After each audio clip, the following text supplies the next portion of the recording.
Andrew Fine just did a presentation for our group, and I think it was well thought and well researched. He really connected to our brand.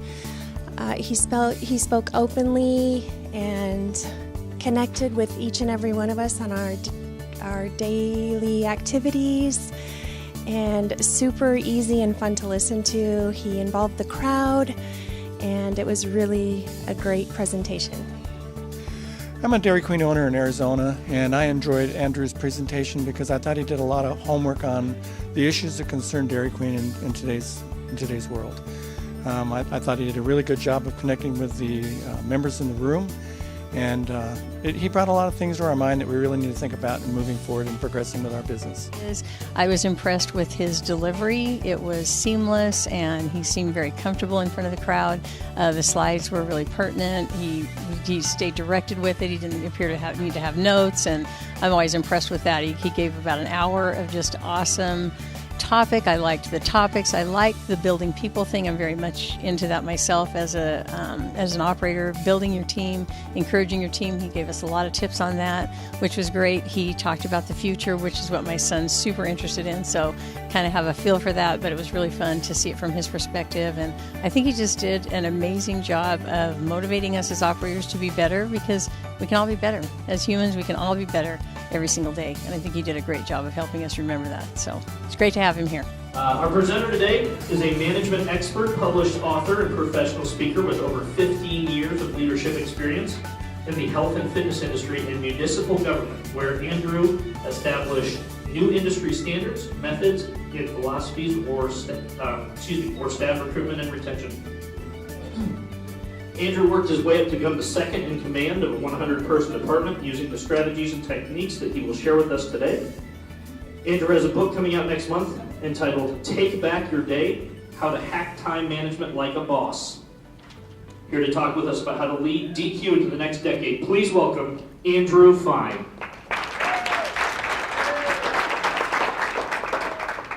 Thank you, Mike, for that great intro. You read it just the way my wife wrote it. Thanks for being here, everybody. I'm real honored to be here with all of you. As a lot of you know, Dairy Queen is in my blood. My grandparents were Dairy Queen owners for many years. Let me see a show of hands. How many of you have been to Valley City, North Dakota? Anybody? Hey, we got one? Oh, wow. Whoa, hello. A lot more than I was expecting. Well, if any of you have eaten at the Valley City Dairy Queen, my grandparents owned it in the 50s and 60s. My grandfather then sold it to his cousin, who owned it for about 15 years. It was in my family for about 30 years.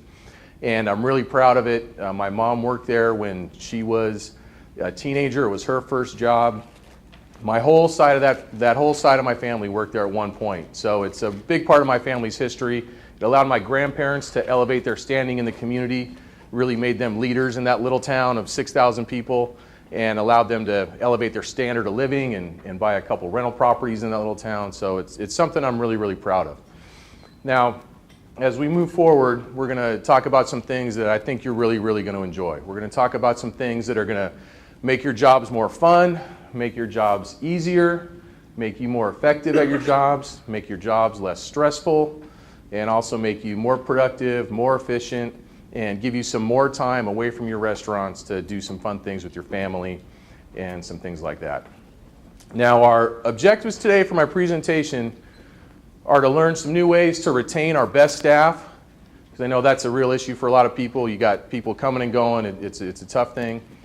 We're going to learn some ways to manage our time more effectively, and we're going to learn some ways to thrive in these rapidly changing times. It seems like things are changing real fast, right, with technology and everything else. So we're going to talk about some things that are going to help us excel as we get into the 2020s. And I've separated our agenda into 6 different topics. We're going to talk about motivation. We're going to talk about giving your staff feedback.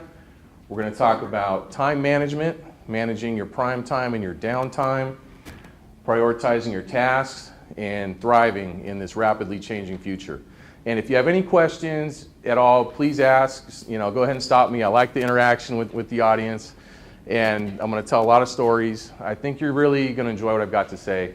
And you're going to see that some of the things I talk about that make you better in the workplace, that make you better leaders at your restaurants, they're going to make you better in your personal life as well. A lot of these things we're going to talk about are going to make you a better husband, a better wife, a better mother, a better father. There's a lot of side benefits to the things we're going to talk about today. Real easy to implement kind of stuff, all right?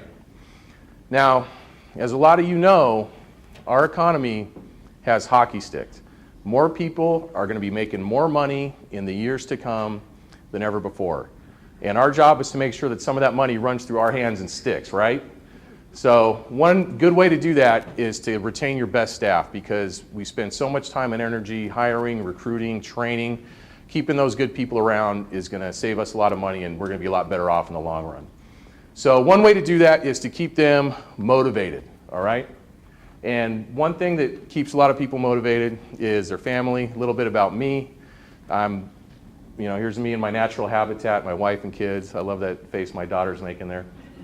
I'm very passionate about personal development and organizational leadership and different ways to be good leaders. And I put this talk together to, share with you some things that have really helped me in my career. And I think things that you can take back and implement easily. And one of them is how to keep people motivated, how to keep those part-time staff motivated, okay? This is from a church in Atlanta. They're obviously got, a pretty good idea about how to keep people motivated and bring them in the door. So I thought that was neat. That was a church outside of where they just had the Super Bowl, last weekend. Now, let's do a quick exercise. I want you to picture in your mind the worst boss that you ever had, okay? Anybody ever work for somebody who you get to work and you go, oh man, this person's here, it's going to be a long day. The clock's ticking backwards. Anybody ever work for somebody like that? Yeah? All right. Well, a lot of you are self-employed. Hopefully it's not who you're working for right now. But get a good killer picture of them in your mind. It could be someone you worked for when you were 16 years old. Doesn't matter, all right? And now you got a picture of them in your brain, okay? Now I want you to picture the best boss that you ever had. Somebody who you loved going to work for. Somebody who, if they needed you to come in early, you'd come in early. If they needed you to stay late, you'd stay late. If they needed you to follow them into a burning building, you probably would. Anybody ever work for somebody like that who really sort of lit your fire? Okay, now picture them in your mind, all right? Now, if you had to describe, so you got a picture of your best boss and your worst boss right there, okay? If you had to describe to somebody, to a stranger, why one was the best and one was the worst, what would you say? In one or two sentences, why was one the best and one was the worst? Is it how they treated you? It is, right? You see, the way we treat people, what we do and say that affects them emotionally is going to be more important in bringing out the best in the people around us than all of our education, all of our experience, all of our intelligence, and all of our expertise. The way we treat people is what's going to determine how effective leaders we are, how well they perform for us, and how well things get done at our restaurants, okay? The way we treat people is what's going to be the determining factor. And despite this, a lot of people still kind of subscribe to the old way of management, which is command and control, the carrot and the stick. It kind of says that people are going to perform their best if they've got a looming sense of consequences. Someone's following around with them, kind of getting ready to crack the whip if they screw up. That all began to be disputed for the first time a really long time ago, all right, in the 1920s with something called the Hawthorne Studies, all right? I'm going to tell you about the Hawthorne Studies. They took place in the 1920s in Chicago, Illinois, at a factory where they made radios. Now, the owners of this factory wanted to maximize productivity, so they hired a team of scientists to come in, look at their operation, and figure out what they needed to do to improve. And the scientists said, okay, give us your 20 best and brightest workers. That's who we want to work with. That's our control group. So the owners said, sure. They bring in the women. It's all women working at this factory. They bring in the 20 best. They say, you're our best and brightest. We need your help. Will you help us with the study? And the women said, sure. They're the best and brightest. They're up for it. They send them back to work, and they start making changes to their working conditions. So first thing they do is they raise the light levels in the room they're working in. And lo and behold, productivity goes up. But then they lower the light levels. productivity went up again. Okay, kind of strange. They pump music into the room, productivity goes up. But then they take the music away, productivity goes up again. See a pattern here? They raise the temperature in the room, productivity went up. Then they lower the temperature, productivity went up again. So at the end of this, the scientists are scratching their heads. They're trying to figure out, why is this happening? They don't have any usable data. They can't make heads or tails of what's going on. So they're sitting there trying to figure it out. And somebody says, well, why don't we ask the women? Okay, let's see what they have to say. What do you think the women said? Yeah, they said, they said, when you brought us in here, you told us that we were the best and brightest. You made us feel important. You made us feel special. And now we don't want to lose that reputation. A couple seats up in the front. Sorry, ladies. All the way up in the front. There we go. So they said, so we don't want to lose that reputation of being the best and brightest. And every time you change something, it reminds us that you're watching. And that makes us kick it up a notch, because we don't want to lose that great reputation. So what we learned from the Hawthorne studies and countless studies thereafter is this. 2 things need to be present for people to perform at their best, okay? This is something you may want to write down, but 2 things need to be present for people to perform at their best. Number 1, they need to be observed, all right? They need to be observed. And number 2, they need to be made to feel important, okay? They need to be made to feel important. And when you think about it, this makes perfect sense, okay? When are all records set in sports? In front of a big cheering crowd, right? Usain Bolt is breaking this, the sprint records in the Olympics, not, at home when he's practicing. So, when do entertainers give their best performances? In front of a big cheering crowd, right? And we're the exact same way. And this might be the best argument for management by walking around. Are you guys familiar with that term? MBWA, management by walking around. And a lot of people think that you practice management by walking around to catch people doing something wrong and kind of zap them and tell them, where they're screwing up. But I think you got to practice management by walking around to catch people doing things right, to tell them what a good job they're doing, give them that boost, make them feel important. It's really key to keeping staff motivated. So let me ask you some questions here. What do you think we should do, or what can we do to make people feel important? Let's get some ideas here. What do you think? Praise them. Praise them. Exactly. Great. Excellent. What else? What was that? Reward. Awesome. Yep. All right. Can I get one more? Get to know them. Get to know them. Yep. Excellent, Kevin. You got it. Get to know them. So I'll say familiarize here. Apologize for the handwriting. And the spelling. Familiarize. Uh-oh. I know. Doing it the old-fashioned way. All right. Familiarize. There we go. Okay. Thank you. Those are some good ones.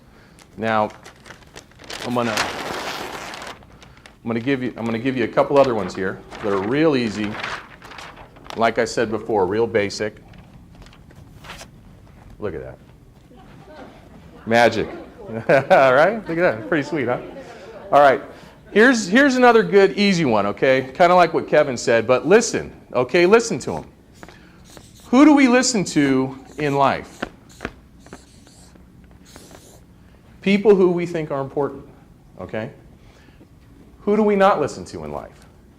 People who we don't think are important. So guys, when our wives yell at us for not listening to them when we're watching the game, that's why. Because if we're distracted, watching the football game and they think we're not listening to them, it sends that message that they're not as important as what's on TV, right?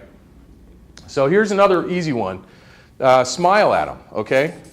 Kind of like what Kevin said, get to know them. Ask them questions about their personal life. What are their lives like outside of work? Are they married, not married? In school, out of school? What are their goals like? You ask them those questions, you get them talking. It doesn't take long, but it gets them talking, gives you that opportunity to listen and make them feel important, all right? So something that we all should consider. And here's one that a lot of businesses are using now, and it's the testimonial, okay? The testimonial of your customers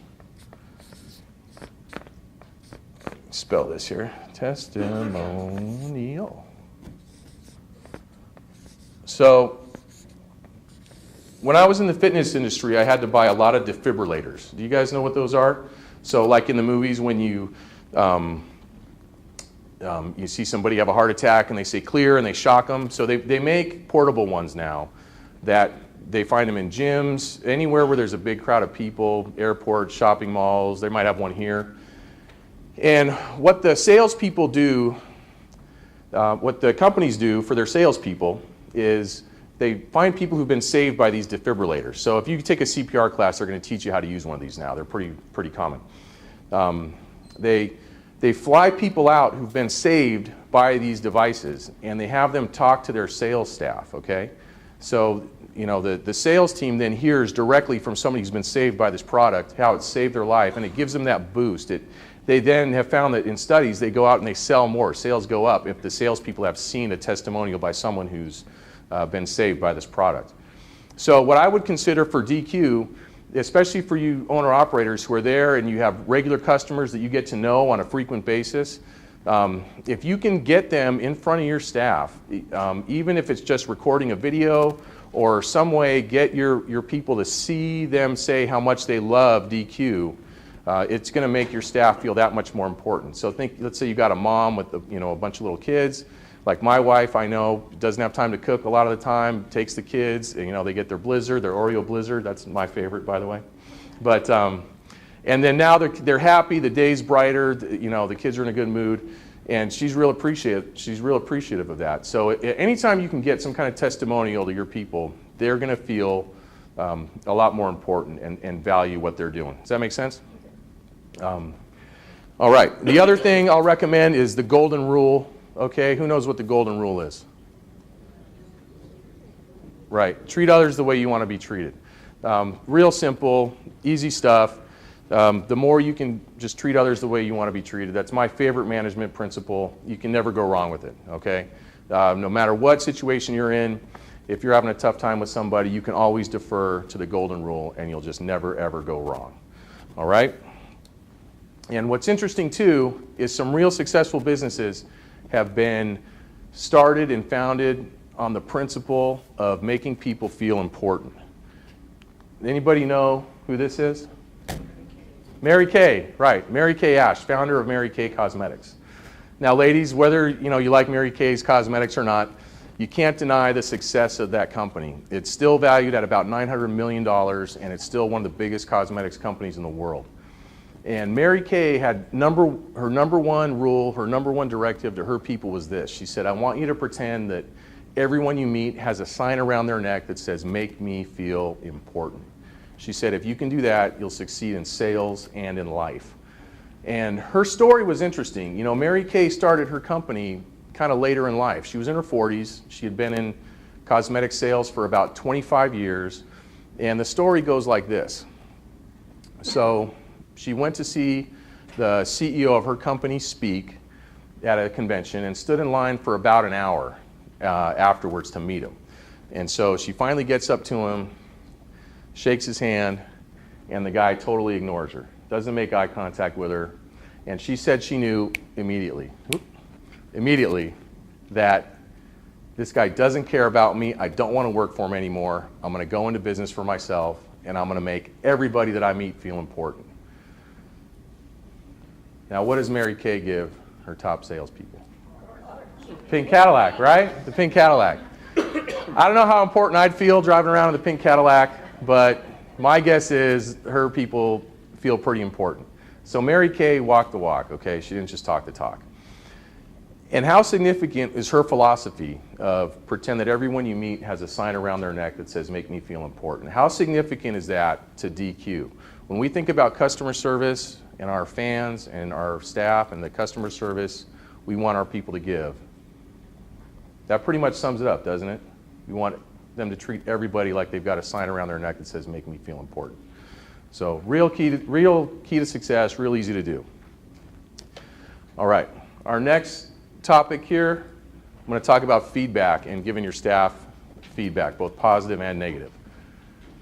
What do you guys think about these two quotes right here? Pretty good, right? Pretty poignant.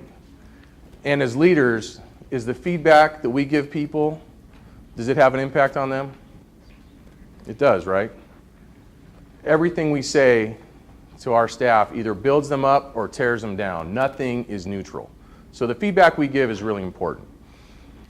Now I'm going to talk about positive feedback here just for a second. We know positive feedback is key to motivate people, but one thing I want you to remember is that positive feedback is time sensitive, okay? So what that means is that the sooner you give somebody positive feedback for doing something right, the more likely they are to repeat that behavior. So think about it this way. Let's say somebody comes in early, they get your restaurant ready to go, they're doing a great job. What do you think is going to have more impact on them? To tell them a week later, hey, remember last Tuesday when you came in and you did X, Y, and Z and you did it great, you got the place ready to go, spick and span?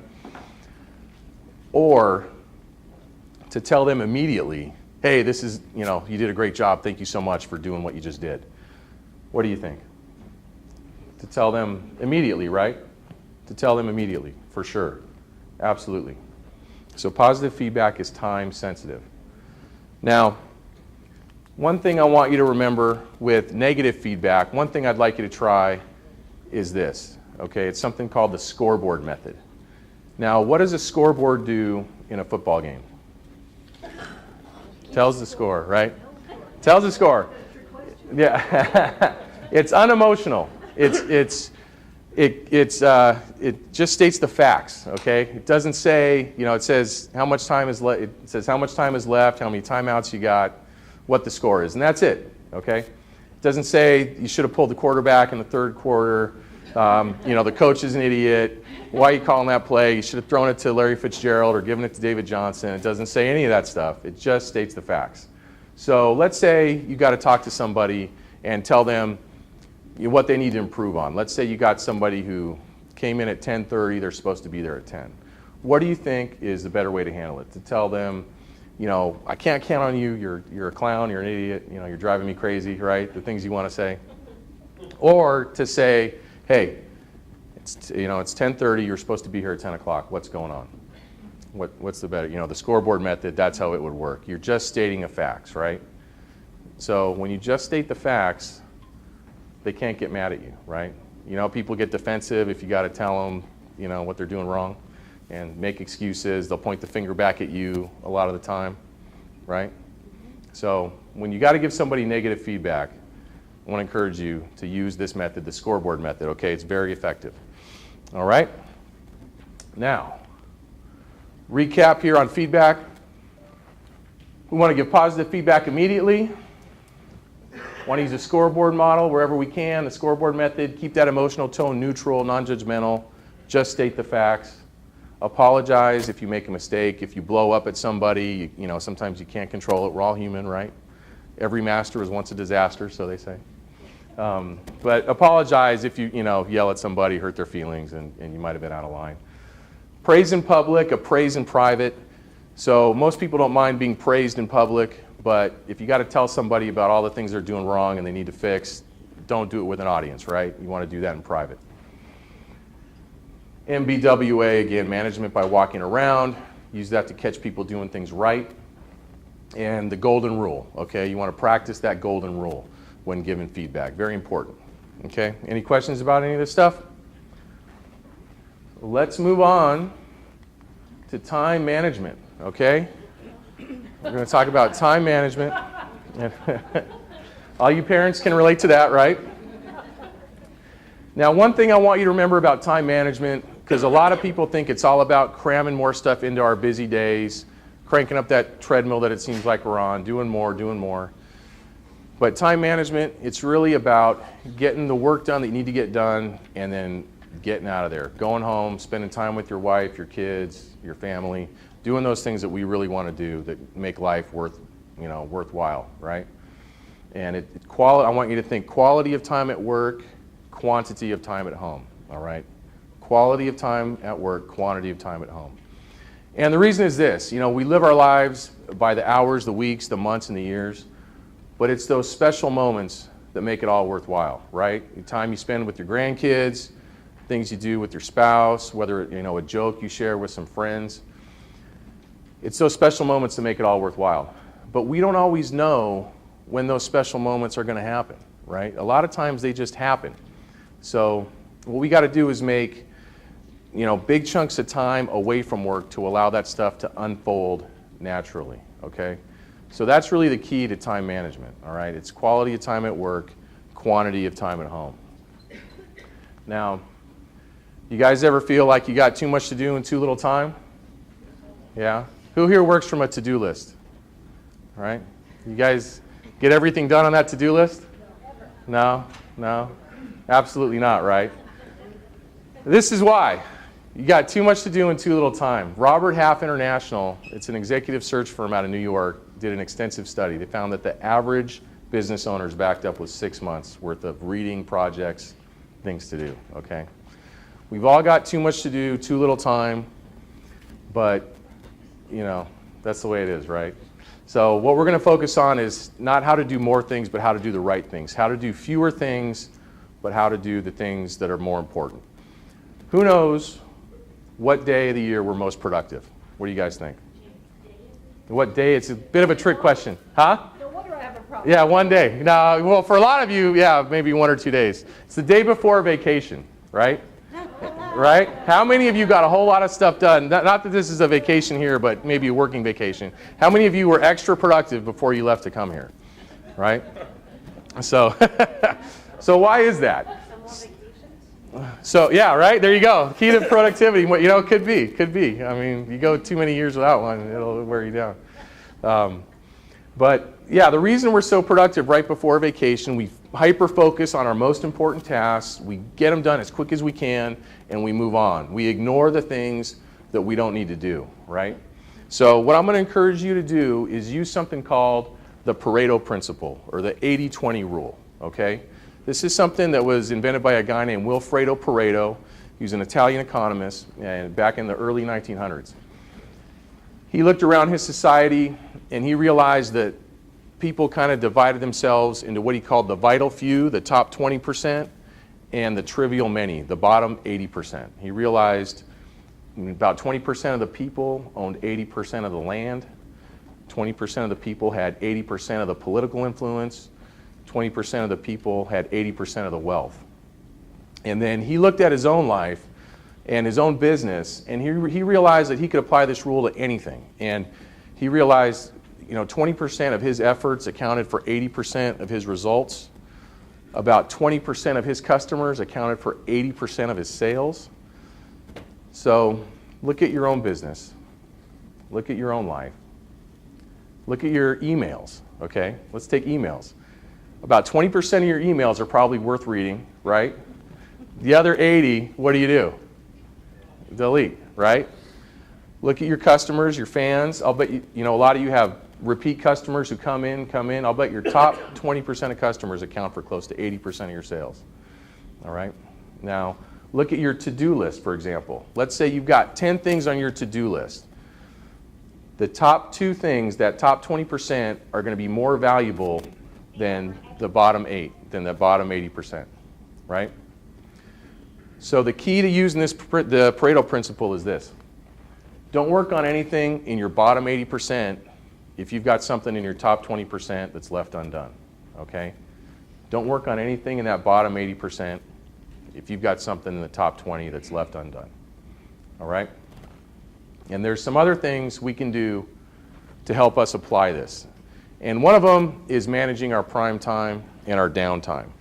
Now, you guys have a time of day when you feel, a little sluggish, you're not quite at your best, your energy level isn't as high, kind of like her. That's a Burger King vice president, actually, they found on.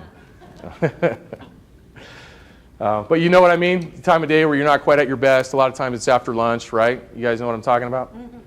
Okay, so what kinds of things should we be working on during our downtime? What do you think? Let's get some ideas. Filing, exactly. Yeah, Luana, perfect. I mean, that's it, right? Filing, checking emails, you got those cleanup tasks that you need to do, the kind of system-imposed activities, they call them. All that stuff, when you're scheduling your time, you want to do it during your downtime, all right? Now, how many of you have a time of day when you're at your best? Your energy level's high, you kind of hitting your stride, for let's say 2 or 3 hours. How many of you is that in the morning? Let me see a show of hands. Right. The majority of people are going to have an early morning prime time, okay? That's how most people are. A couple things I want you to work on, a few things here during your prime time is this stuff, all right? In that prime time, when you're scheduling your day, for most of you it's in the morning, you want to work on the things that are important, things that are difficult, things that are complex, and things that involve major decision making. Okay, this tends to be our top 20% of tasks, right? Usually that's what it is. And what's the stuff we usually procrastinate on? That stuff in the top 20%.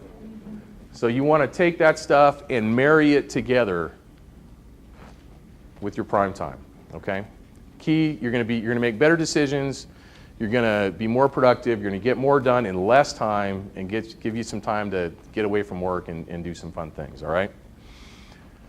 So one other thing I'm going to encourage you to try, if you look at that green sheet that's with your slides there, when you're writing out your to-do list, I want you to practice using something called the ABCDE method. So what this means is you're making your to-do list, you're prioritizing your task based on how severe are the consequences for not doing the task. Okay, how severe are the consequences for not doing the task? Now, so what that means is that an A-level task is something with severe consequences, all right? This is fun here, watch this. Look at that. All right, an A-level task is something with severe consequences, okay? What kinds of things do we need to do that have severe consequences if we don't do them? Payroll, right? Pay your taxes, payroll, clean the restaurant, right? There's, health department stuff. Order your mix. You got lots of things that you need to do with severe consequences if you don't do them. And if you've got more than one thing with severe consequences, all you do is write down A1, A1, A2, A3. Those are your A-level tasks. And the key here is this. Don't work on or discipline yourself to work on your A1 task until it's 100% complete. Then move on to your A2, complete that one, move on to your A3, etc. Focus on these A-level tasks. So a B-level task is something with mild consequences, okay? So in other words, somebody might be annoyed that you didn't do it, but it's not the end of the world, right? And if you've got more than one of these, again, it's B1, B2, etc. All right? And with this, you want to discipline yourself to not work on a B-level task if you've got an A-level task that's left undone. Okay? Pretty simple, right? A C-level task is something with no consequences. Something that's fun to do, doesn't have any consequences. All right? So what kind of stuff is that? Reading the newspaper, going to the birthday party for your coworker's dog or something like that, right? Stuff that, nice to do, but no consequences. And I'll tell you something, that company, Robert Half International, that I mentioned earlier, they did a study on this as well. You know how much time the average worker spends on C-level tasks in the United States? Take a guess. Yeah, it's about 50%, okay? The average worker spends about 50% of their time on C-level tasks. And they found at Burger King it's like 75, but anyway. So if all we do is discipline ourselves to eliminate the C-level tasks, we can double our productivity, okay? D-level tasks, that's something we should delegate. Now, as a rule, how much stuff should we delegate? What do you think? As much as we can, right? As much as we can, absolutely. Why? Yep, you got it, Donna. Yeah, frees us up to do more complex tasks, frees us up to work on our top 20%. And we tend to delegate the C and B level tasks only. We tend to keep the A level tasks just for ourselves. So I'm going to encourage you if you've got good people working for you, delegate those A-level tasks wherever you can, because it'll free you up, do more important things, maybe get a little more time off. I know a lot of people in this room work real long hours, right? So delegate as much as you can. And the E-level task is something that we should eliminate, okay? What kinds of things do you think we need to eliminate? Yeah, things that, you know, maybe you do out of habit, things that have become obsolete. Maybe once upon a time they were relevant, now they're irrelevant. So you always want to, you know, keep an eye out for the things that you need to eliminate. And with that, the rule is this, okay? You want to make sure that if it does not have to be done, it has to not be done, okay? Everyone here has got too much to do in too little time, right? Anybody disagree with that? No, we're all way too busy. We've all got too much to do and too little time. So eliminate that stuff wherever you can, okay? All right, our last topic here, the future, technology. The world's changed a lot in the last 10 years, right? It's going to change a lot in the next 10 years, okay? It seems like everyone's glued to their phones now, that your phone controls your whole world, right? Your phone talks to your doorbell, which talks to your refrigerator, which talks to your car, okay? The world's changed a lot in the last 10 years. It's going to change even more in the next 10. But one thing I'm real confident in saying, and I think you all are going to agree, is that DQ is poised for some major growth in the 2020s, all right? And this is why I say that. Last year, Entrepreneur Magazine, this is 2018, ranked DQ the 9th highest franchise in the world, okay? And this isn't just with restaurants. This is competing with hotels, auto mechanics, realtors, maid services, you name it, okay? About 1,000 franchises submit for this award. They ranked 500 of them. DQ came in number 9, okay, based on a lot of different factors. So that's something real exciting for DQ. And we got 4,500 stores nationwide, 2,000 international. Anybody else here ever eaten at a DQ out of the country? Yeah, nice. I was in Montego Bay, Jamaica about a month ago with my wife. We had it at the DQ in Montego Bay. So, yeah, it was great. Yeah, they wouldn't take the gift card you sent me though, Donna, but that's okay though. But that Oreo Blizzard tasted really good on a hot tropical day, let me tell you something. And so DQ's now in 27 countries. That number is going to double in 2020, in the 2020s, okay? DQ's really going to be spreading out. And for Arizona, you guys are the 7th fastest growing state. Did you know that? According to USA Today. Arizona's growing by leaps and bounds, all right? You guys are going to have a lot of new customers coming into your restaurants in the next decade. So it's something that's really exciting. And you know, when you look at the business landscape, the landscape of where we live, you know, things have changed so much. We're, you know, a lot of it has to do with increased computing power, right? And how fast we store and transfer data and manage data. And just to give you a little history here, you can trace this back to something called Moore's Law, okay? This is Gordon Moore. He was a co-founder of Intel, the semiconductor company. They make microchips. And so in the late 50s, him and a couple partners started that company. And he said, you know what we're going to be able to do is double the number of transistors, which is the little metal things on those microchips. We're going to be able to double the amount of transistors we put on those every year for about 7 years, okay? They call it the dense integrated circuit, but you know, most people call it microchips or semiconductors.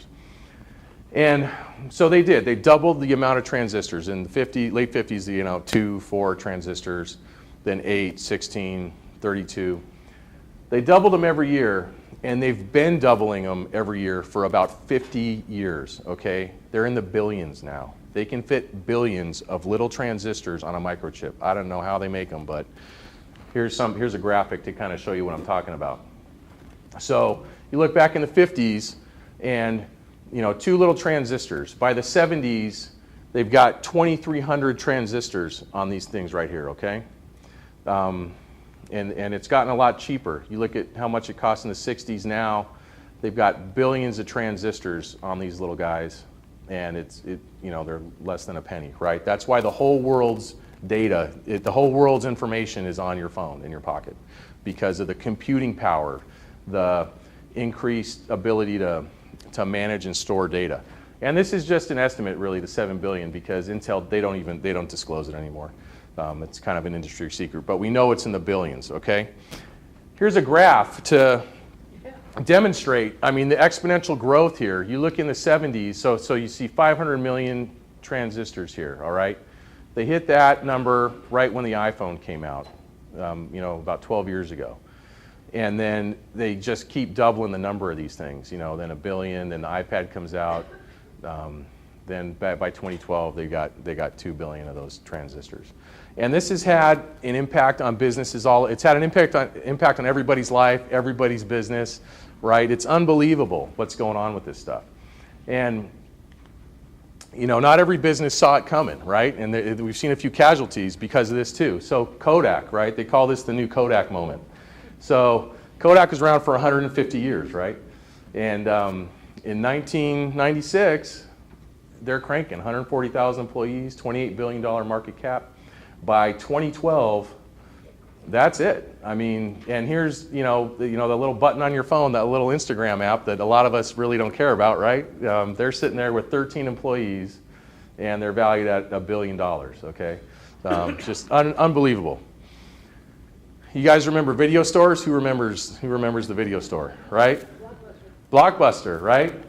So here's a quote from the last CEO of Blockbuster, this guy Jim Keyes, who was a bright guy. He was CEO of a few different companies before Blockbuster, but unfortunately for him, this is probably going on his gravestone, I think.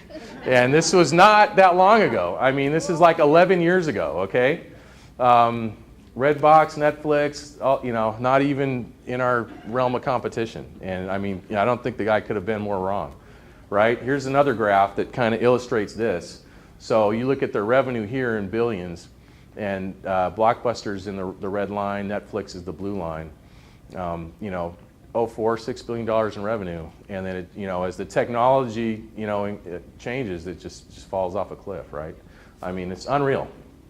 And you guys everybody knows this, but I mean, the brick and mortar retailers have all taken a big hit. I mean, Amazon rules the world now, right?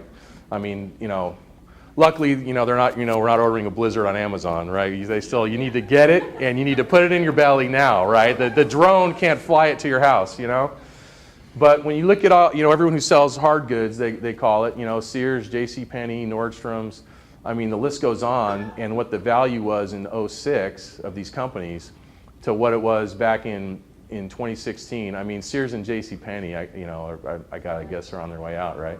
And the change over here, I mean, even Target has taken a hit. Walmart, still, in the green, and Amazon is just, insane. I heard the CEO makes like $70 million a day or something.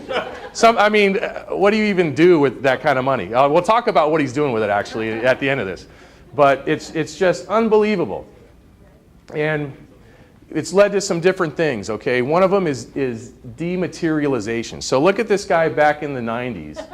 And all this stuff. I mean, he's got his boombox, he's got his video camera, his VCR, his tapes, DVD players, calculator, radio. All this just fits in your pocket now, right? It just fits right in your pocket. And we've seen a demonetization too. A lot of things that used to cost money are either free or a whole lot cheaper now. You got Uber competing with taxi fleets. Rides are getting cheaper. Amazon, obviously, the bookstore is basically a thing of the past now. Skype, remember who remembers paying for long distance? And you get that big phone bill, right? When your kid was talking to his, boyfriend or girlfriend far away, right? It's free now. And Google, I mean, who remembers buying an encyclopedia set, for $500 or something? It's free now, right? It's in your pocket on your phone. Or who remembers paying for classified ads? Remember? I mean, that's gone. It's Craigslist, it's free.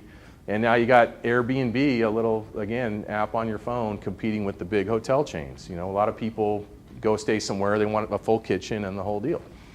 So it's, led to all these crazy changes.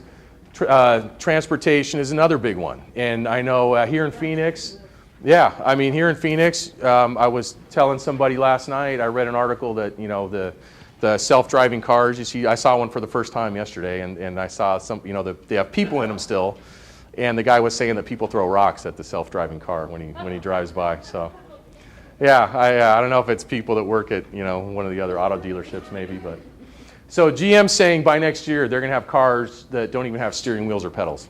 And I was freaking out that they didn't have a spare tire. Yeah. I mean, yeah. Luana said, they used to freak out if there was no spare tire in there. Now, I'm sure if you got your self-driving car, you hit a button on that app, somebody will come bring you a spare tire. Who knows? But it's crazy what's happening with transportation too. Not just with the self-driving cars, you guys, but the flying car, right? Have you guys seen this one? I mean, this is the real Jetson stuff that's coming, right?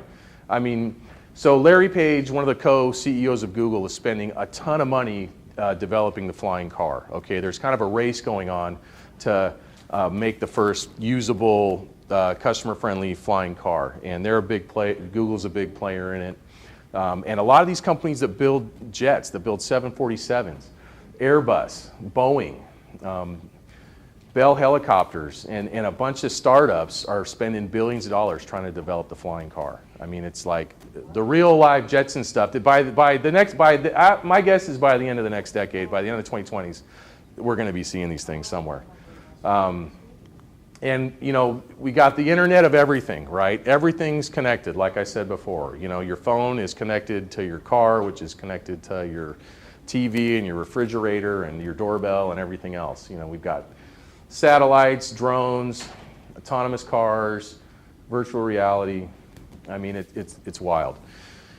And just to put this into perspective, I don't know how much of this you guys see in Arizona, but where I live in California, you go to San Francisco, you're going to see a lot of this. So you got a homeless guy here asking for money in one hand, and he's playing on his iPhone in the other hand, right?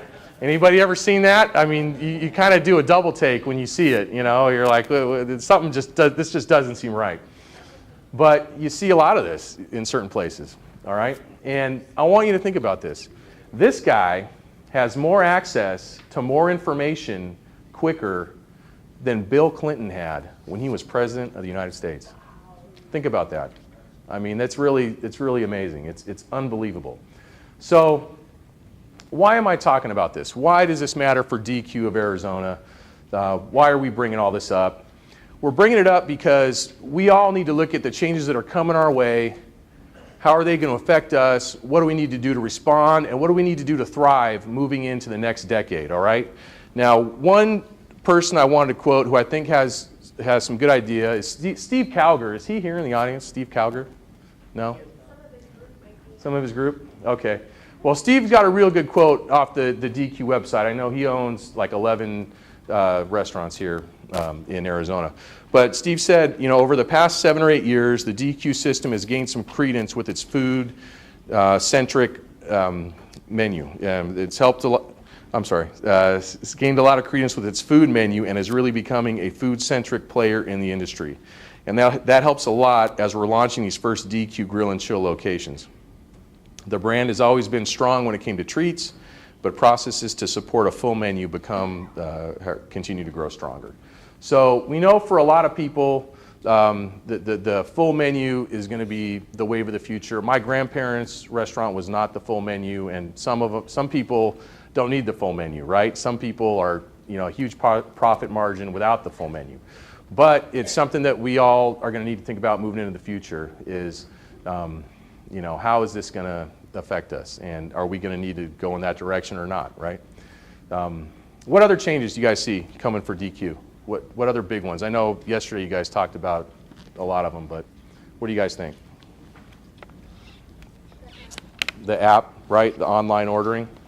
Yep, absolutely. The autonomous workers, right? Everything's, whoop. Give me 1 second here. The autonomous, going up to an iPad, placing your order, right? You guys seen that?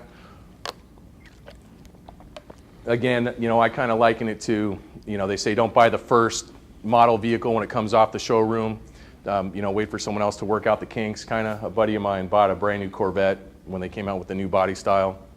And, I said, okay, that's cool, but, you may want to wait a year or two, get the kinks worked out. So when we look at the future, that's something that we all need to kind of look at.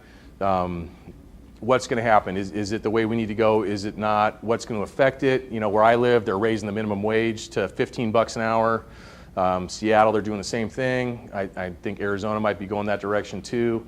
Is that going to 12? Yeah, I mean, it's steadily creeping up. And I wonder sometimes, is legislating that stuff, what's going to be the effect? Is it going to help the low-wage workers, or is it going to push everybody towards the autonomous stuff just to save money, right? Instead of letting them have, $11 an hour, now it's going to make it 0, right, instead of 15. I mean, it's something we all need to consider. But there's things that every business is going to need moving into the 2020s.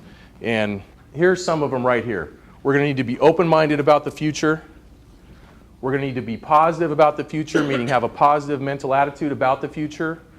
We're going to need to be willing to learn new things. And we're going to need to remember that we've been through times like this before, okay? Believe it or not, we've been through times like this before. Let me show you what I mean. So these are my grandparents. This is Olaf and Mildred Ani, both Norwegian immigrants, born in 1905 and 1907. My grandmother lived to be 95. My grandfather lived to be 103. Yeah, and they ate at Dairy Queen about every day. So think about that. This is the Dairy Queen that they owned in Valley City, North Dakota, 1955 to 1969. And like I said, my grandfather then sold it to his cousin who owned it for another 15 years. And when we had my grandfather's 100th birthday party, we had to rent the biggest hall in town for about 400 people.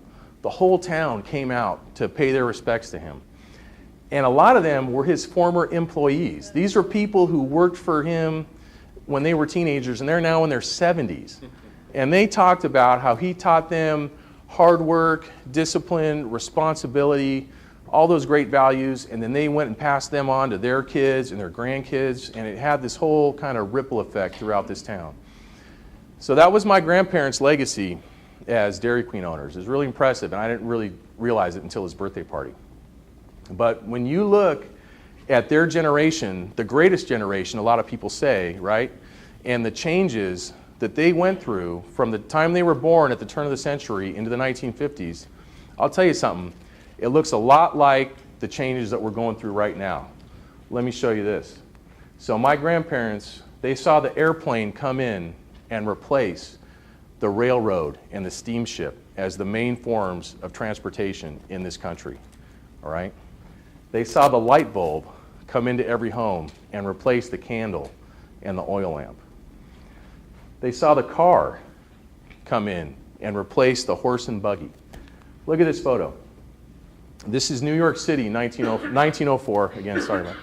So, 2 cars in this photo. These are all horse and buggies. You got 2 cars here in 1904. By 1912, for the first time, more cars than horses, right? Pretty amazing. They saw even more changes. They saw the telephone come into every home. They saw the radio come into every home. And they saw the TV come into every home. And they saw the U.S. go from 45 to 50 states. Just as an aside here, we know the last 2 were Hawaii and Alaska. Who knows what number, that was 49 and 50. What was number 48? Arizona. You guys are stubborn, right? You guys are the last holdouts, right? All the other states around you are in. You guys are like, we're going to wait and see, right? So I'm stubborn too, so I like that when I saw that fact. And they saw even more changes. They saw indoor plumbing come into every home. And they saw the birth of the atomic age, which must have been pretty scary, right? All of a sudden, one person can push a button and wipe everybody out, right? And my favorite, what I think one of the crowning achievements of mankind was the walk on the moon, right? Something just awesome. And when you look at their generation and the values that embodied that generation, we all know hard work, discipline, perseverance. But I'll tell you something else that was part of that generation. Here's those values: adaptability, open-mindedness, and a willingness to learn new things, right along with hard work, perseverance, integrity. Those have always been an important part of this country, and they're going to be even more important as we move forward. You know, like a precious metal or a precious gem, as it gets more rare, it becomes more and more valuable, like a diamond or gold. These values are the exact same way. As we move into the future, they become more rare. They're going to be even more valuable. And when you look at DQ's mission and vision, which the mission is to create positive memories for everyone who touches DQ, and the vision to create Arizona's favorite quick service restaurant, right? What's going to allow us to achieve that are those values. Those values are timeless. As we move forward, being open-minded, willing to learn new things, along with that hard work, discipline, and perseverance that everybody in this room has, that's what's going to help us get there. No matter how much the landscape of this planet changes, that's what's going to help us move forward, progress. It's what helped them, my grandparents back then. It's what's going to help us in the next decade. No matter how much the landscape of our planet changes, those values are what are going to allow us to be successful. Now, how many of you know who these people are? This is Richard Branson, CEO of Virgin Airways. This is Jeff Bezos, CEO of Amazon, the guy who makes about $70 million a day, right? This is Elon Musk, the CEO of Tesla, and among other companies. And these guys all have one major thing in common, okay? They're in a space race. You don't hear about it too much, but so Richard Branson's got Virgin Galactic. Jeff Bezos has Blue Origin, that's his company, launching rockets all the time. And Elon Musk has SpaceX, that one gets a little more press. And a few of these guys, a couple of them, want to colonize Mars. Did you guys know that? They want to make humans an interplanetary species, okay? Let me see a show of hands. How many of you want to live on Mars? LaWanda? All right, well there we go. That's one more than I was expecting. But most people don't want to live on Mars, right? Well, we'll say that. Most people don't. LaWanda, she's a trailblazer. Let's hear for LaWanda, all right? All right, LaWanda. Awesome. So these guys want to colonize Mars. You know what? Good luck to them. Jeff Bezos has the money to try. Does it really matter to us? No. Can we do anything about it? Not really. Can we control it? No. But what we can control are our values, our actions, our attitudes towards the future, and how we lead our communities. So I'm going to leave you now with our call to action. When we get out of here, starting at 8 a.m. tomorrow, I want all of you to pretend that everyone you meet has a sign around their neck that says, "Make me feel important." I want you to use the scoreboard method for giving people feedback. I want you to focus on the top 20% of your tasks, and I want you to maintain those core values that you have. If you do these things, who knows? At your 100th birthday, the whole town might come out and talk about how you changed their lives for the better, how you taught them about character, and help shape who they are and shape future generations to come. You do these things because sky's the limit for DQ and because sky's the limit for you. Who knows where your next opportunity might be. But you do these things, I'll tell you something, when those guys get to Mars, they're going to be real hungry, right? And your next opportunity might look something like this. DQ on Mars, baby. Thanks, everybody. Thank you very much. Thank you.